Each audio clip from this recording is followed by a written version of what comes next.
Bagi para keluarga penerima manfaat atau KPM yang menantikan proses penyaluran Bansos PKH tahap 4 dan BPNT September Oktober, harap bersabar.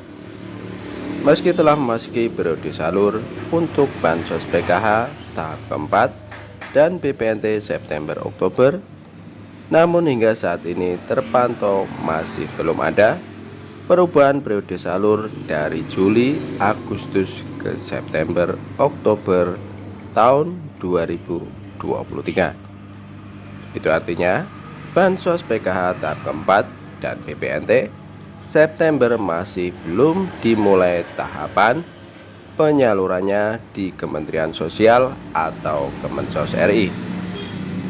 Ada beberapa faktor yang menyebabkan bantuan PKH tahap 4 dan BPNT yang cair via KKS Bank Himbara ini belum juga dicairkan.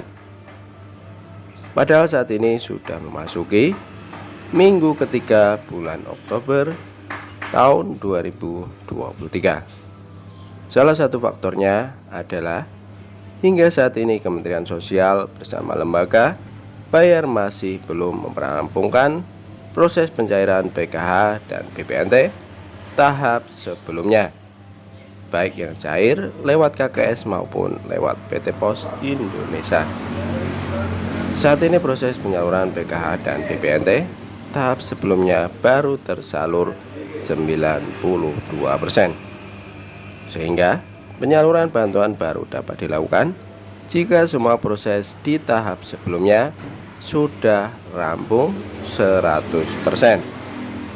Penyebab lainnya adalah saat ini Kemensos RI sedang melakukan persiapan data penerima bantuan sosial.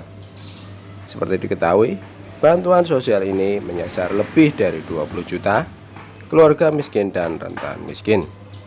Hanya saja, setiap tahapnya masih ditemukan penerima bantuan sosial yang tidak tepat sasaran.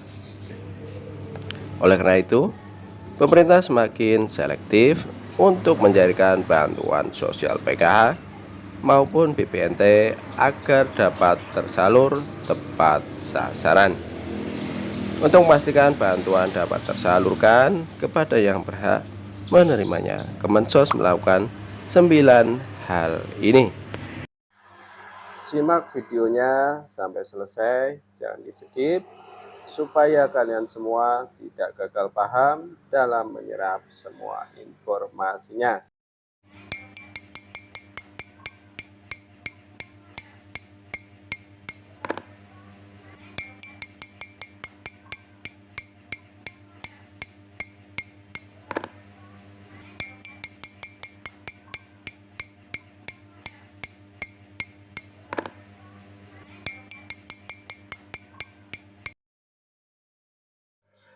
Assalamualaikum warahmatullahi wabarakatuh.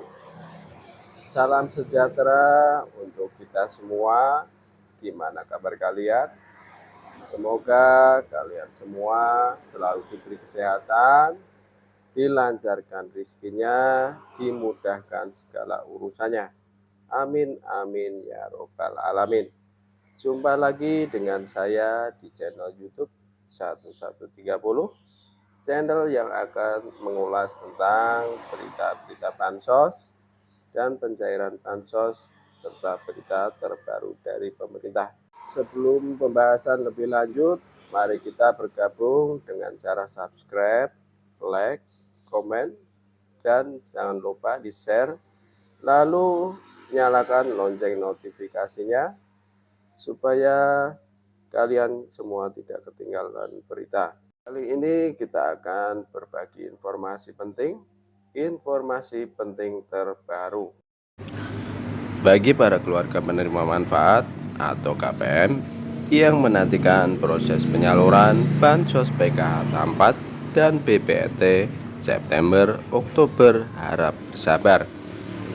Meski telah memasuki periode salur untuk Bansos PKH tahap keempat dan BPNT September Oktober, namun hingga saat ini terpantau masih belum ada perubahan periode salur dari Juli, Agustus ke September, Oktober tahun 2023. Itu artinya Bansos PKH tahap keempat dan BPNT September masih belum dimulai tahapan penyalurannya di Kementerian Sosial atau Kemensos RI. Ada beberapa faktor yang menyebabkan bantuan PKH tahap 4 dan BPNT yang cair via KKS Bank Himbara ini belum juga dicairkan. Padahal saat ini sudah memasuki minggu ketiga bulan Oktober tahun 2023. Salah satu faktornya adalah hingga saat ini Kementerian Sosial bersama lembaga bayar masih belum merampungkan proses pencairan PKH dan BPNT tahap sebelumnya, baik yang cair lewat KKS maupun lewat PT Pos Indonesia. Saat ini proses penyaluran PKH dan BPNT tahap sebelumnya baru tersalur 92%, sehingga penyaluran bantuan baru dapat dilakukan jika semua proses di tahap sebelumnya sudah rampung 100%. Penyebab lainnya adalah saat ini Kemensos RI sedang melakukan persiapan data penerima bantuan sosial. Seperti diketahui, bantuan sosial ini menyasar lebih dari 20 juta keluarga miskin dan rentan miskin. Hanya saja, setiap tahapnya masih ditemukan penerima bantuan sosial yang tidak tepat sasaran. Oleh karena itu, pemerintah semakin selektif untuk mencarikan bantuan sosial PKH maupun BPNT agar dapat tersalur tepat sasaran. Untuk memastikan bantuan dapat tersalurkan kepada yang berhak menerimanya, Kemensos melakukan 9 hal ini. Yang pertama, bekerja sama dengan Badan Kepegawaian Negara atau BKN. Hal ini dilakukan agar Kemensos mengetahui status pekerjaan KPM. Jika pekerjaannya adalah pegawai negeri, BUMN atau BUMD, maka akan terlihat pada saat proses pemadupadankan data DTKS dengan data BKN. Jika KPM tercatat di BKN sebagai pegawai negeri, BUMN atau BUMD, maka bantuan sosialnya akan dicoret tanpa pemberitahuan langsung. Yang kedua, Kemensos bekerja sama dengan BPJS Ketenagakerjaan. Hal ini dilakukan untuk mengetahui para KPM yang memiliki upah di atas UMP atau UMK dan sumber gajinya berasal dari negara tidak layak untuk menerima bantuan sosial. Kemudian yang ketiga, bekerja sama dengan Kemdikbud dan Kementerian Agama. Para penerima PKH, terutama komponen anak sekolah, wajib terdaftar dalam Dapodik.